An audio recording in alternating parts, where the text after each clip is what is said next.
বৃহস্পতিবার আগরতলার শঙ্কর চৌমুহনীস্থিত অর্থনীতি ও পরিসংখ্যান অধিদপ্তরের বহুতল অফিস ভবনের ভিত্তিপ্রস্তর করেন দপ্তরের মন্ত্রী বিকাশ দেববর্মা। এছাড়াও উপস্থিত ছিলেন দপ্তরের সেক্রেটারি অভিষেক চন্দ্র।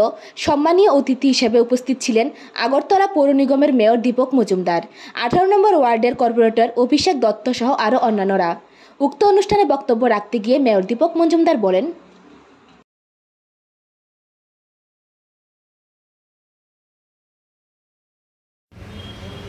এই দপ্তরটা অত্যন্ত গুরুত্বপূর্ণ।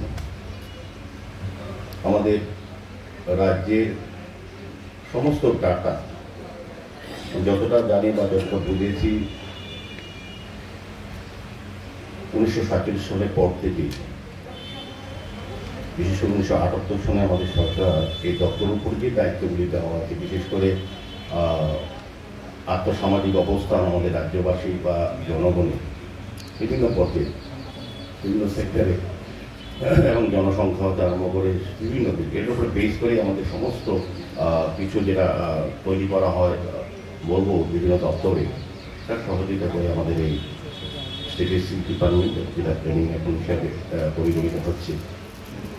তো আমার বিশ্বাস থাকবে, আশা থাকবে এই বিল্ডিংটার সঙ্গে, এই অফিসটার সঙ্গে আমার পাড়াও, আমি পাড়ার একদম এটার সঙ্গেই পারি আমার সেটা। এটা শুরু থেকে বাসার থেকে আমরা এটার সঙ্গে যুক্ত দেখেছি। এই অফিসটা শুরুটা আমরা দেখেছি প্রায় বলবো, এবং আস্তে আস্তে অফিসের কাজও আমরা পরিবর্তিত হচ্ছে বিভিন্নভাবে। এবং আজকে যেটা ফাউন্ডেশন স্টোন লেইং করা হয়েছে, মাল্টিস্টোর বিল্ডিং করা, এখানে অবশ্যই কেন্দ্রের সঙ্গে কথা হয়েছিল পার্কিংয়ের বিষয়ে, উনিও তো আলোচনা রেখেছেন যে এটা আর প্রতিদিন রাখা উচিত। কারণ এটা একটা মতো দপ্তর, এখানে সমস্ত দপ্তরের লোকজনই আসতে হয় এবং এটাকে ব্যবহার করতে হয়, এটা সমস্ত সিস্টেমটাকে। সেক্ষেত্রে এটা প্রয়োজনীয়তা অনেক বেশি। আর একটা মাল্টিস্টোরি বিল্ডিং হবে, আমার মনে হয় কাজ করতে সুবিধা হবে। কারণ আমাদের সরকার আসার পর 2018-তে বিজেপি নেত্রী সরকার আসার পর আমরা নাগরিক পরিষেবা বা যে কোনো জনগণকে পরিষেবা দিতে গেলে সমস্ত দপ্তরকে আমাদেরকে তো মনে হয় যে পরিকাঠামোগুলো উন্নত করা উচিত, যার মাধ্যমে এই ব্যবস্থাপনা আমাদের সমস্ত রাজ্যে বিভিন্ন প্রত্যন্ত অঞ্চল পর্যন্ত পৌঁছানো যায়। এক্ষেত্রে অফিস বিল্ডিং একটা প্রয়োজনীয় জায়গা আমি বলবো, যেখানে কাজ করার সুবিধা থাকবে, স্কোপ থাকবে, বিভিন্ন এখানগুলি ফেসিলিটি থাকবে আধুনিকভাবে। এখন আধুনিক পদ্ধতিতে অফিস পরিচালনা করার সমস্ত জায়গায় আগের মতো শুরুতে স্ট্যাটিস্টিক যে অবস্থা ছিল, আর এখন কিন্তু সেই অবস্থায় সেগুলো করা যাবে না। এটা সমস্ত ডিপার্টমেন্টগুলি পরিবর্তন হয়েছে, তার পরিচালনার ক্ষেত্রে, ব্যবস্থাপনার ক্ষেত্রে, ম্যানেজমেন্টের ক্ষেত্রে। সেক্ষেত্রে স্ট্যাটিস্টিক্স একটা গুরুত্বপূর্ণ দপ্তর। সেটা টোটাল বিল্ডিংটা কনস্ট্রাকশনটা সময়মত হবে আমার বিশ্বাস। যেহেতু আমরাও এই এলাকায় আছি, আমরা কর্পোরেটর এই ওয়ার্ডে যিনি আছেন, এখানে উপস্থিত আছেন, আমাদের দিক থেকে পৌর নিগমের পক্ষ থেকে যা যা সহযোগিতা করা, এটা আমাদের নিশ্চয়ই করবো।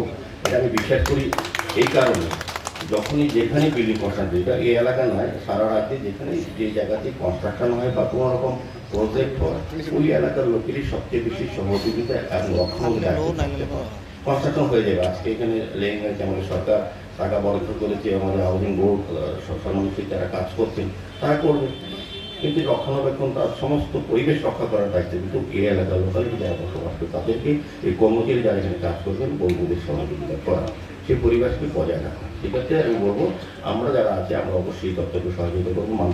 মাননীয় মন্ত্রী বিকাশ বাবু খুব ভালো লোক, উনি কাজের লোক, উনিও চেষ্টা করবেন দপ্তরের আরও ওনার যে দপ্তরগুলির সঙ্গে সঙ্গে এই দপ্তরকে নিয়ে দেওয়ার জন্য। আমাদের রাজ্য সরকারও চিন্তা ভাবনা আছে সমস্ত দপ্তরকে সুন্দরভাবে সাজানো, পরিকাঠামো উন্নত করে পরিষেবা প্রদান করা। সেক্ষেত্রে আজকের দিনটি আমি বলবো এই দপ্তরের কাজে সবচেয়ে বেশি গুরুত্বপূর্ণ দিন আমাদের সরকারের কাছেও এবং রাজ্যবাসীর কাছেও, এবং বিশেষ করে দপ্তর সঙ্গে যারা কর্মচারী বন্ধুরা দীর্ঘদিন ধরে এর সঙ্গে যুক্ত আছেন, তাদের সেই টিমেটিও সম্মান প্রদর্শন করা আছে।